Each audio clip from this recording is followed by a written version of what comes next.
What is going on, everybody? Today I will be previewing the Sugar Bowl between Texas and Washington. I already previewed the other NY6 bowl games, and yesterday I previewed the college football playoff matchup between Alabama and Michigan.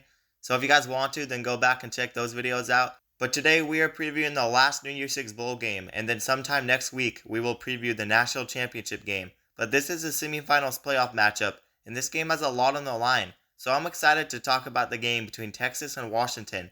But before I get into this video, let me remind you to like the video and also subscribe to the channel and turn on notifications so you never miss an upload.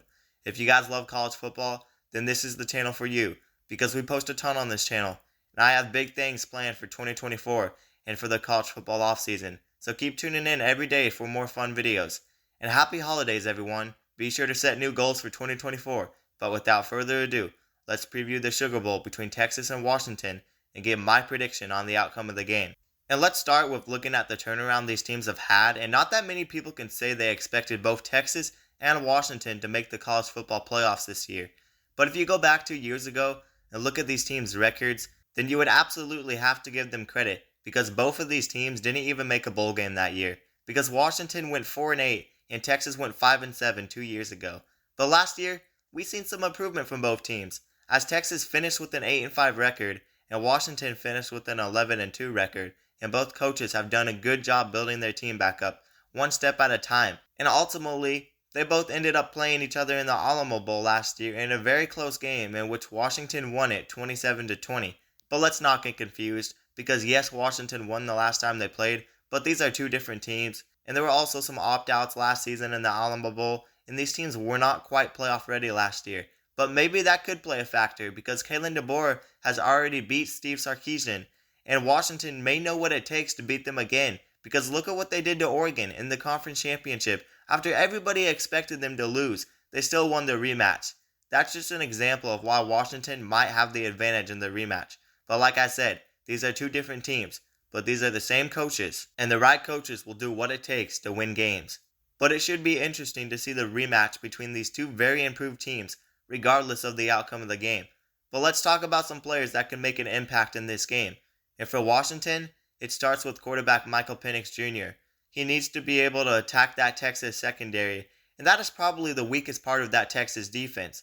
And Washington can have a very scary passing attack, and they also got one of their top receivers, Jalen McMillan, back. And he was out with an injury for a huge portion of the season, and he can give that Texas secondary a lot of trouble with his speed. And they also got their number one receiver, Roma Dumze, who is one of the best receivers in the country. And there's not too many people you can throw a one-on-one ball to and expect them to make the catch almost every time. But Roma Dumze is definitely one of the best guys in the country, and he's special, and he's a really good one-on-one receiver. But they also have a guy like Jalen Polk who can also make plays receiving the ball. He is a really solid receiver. So Michael Penix Jr. will have 3 really good receivers to throw to in this game, and they've had a month to prepare for this game. They really needed the rest because they fought and fought and fought to make it here after many close games and injuries.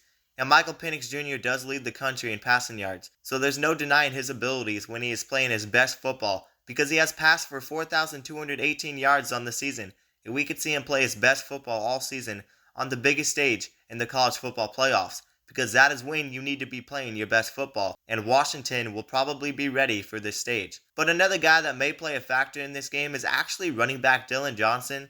We all know that Texas rush defense is one of the best in the country, and they're really tough up front. I mean, go back and look at how they did at the line of scrimmage against Alabama, and Texas ranks 4th in rush defense.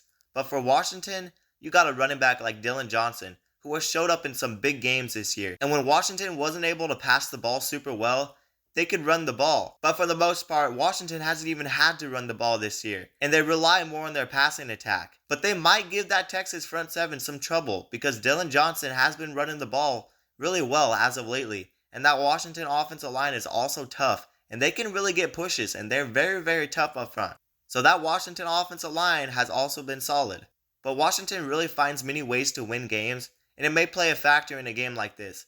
And it may be tough to run against that Texas front 7, but I wouldn't be surprised if they were able to find a way to run the ball very well. But like I said, they rely more on the passing attack, and I expect Michael Penix Jr. to put up numbers in this game against a Texas secondary that hasn't been that great, because Texas has gave up 240 passing yards per game. but their rush defense is 4th in the country, and that's a big part of the reason their defense has actually been solid this year. So I definitely expect Washington to attack the weaknesses of Texas, and their pass defense is definitely their weakness on defense.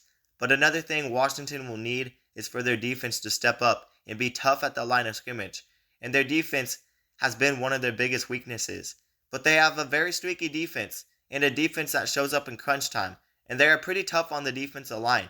But I do expect Quinn Ewers to attack the secondary of Washington, because Washington has given up 263 yards per game, which is pretty bad. It's actually really bad if you really look at it, because they're near the bottom of the country.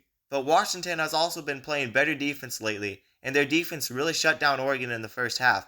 And Oregon really couldn't run the ball at all, basically the whole game. I mean, even the quarterback Bo Nix was the leading rusher, and he only ran for like 60-something yards. So that Washington defense showed up against one of the best offenses in the country, in a game that they really needed to show up. And let me tell you, that defense definitely showed up. And they've had close games, but they're a really good team in crunch time.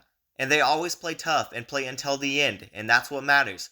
And if Washington plays their best game, they're possibly the scariest team in the country. Definitely with a guy like Jalen McMillan back. They're getting more players back, and they will be fully healthy for this game.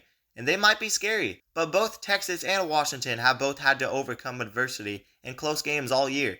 And ever since Texas got Quinn Ewers back, they've been playing possibly the best they played all year after blowing out Texas Tech and Oklahoma State in the Big 12 championship game. So these are two teams coming off really good conference championship performances. And it may just come down to who's tougher and who has prepared more for this game in the last month.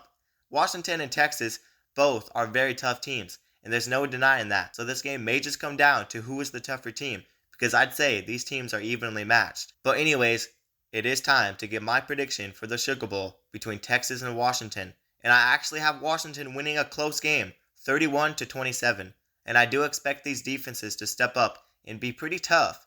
Both of these teams have good edge rushers who can make it tough for the other quarterback. And I expect it to be somewhat of a shootout, but not like in the 40s, because these defenses aren't all that terrible. And this is a big game for both of these teams. So I feel like they will both step up when it matters the most. But I do have Washington pulling out another close win. And let's be real, it will be hard to beat Washington in crunch time.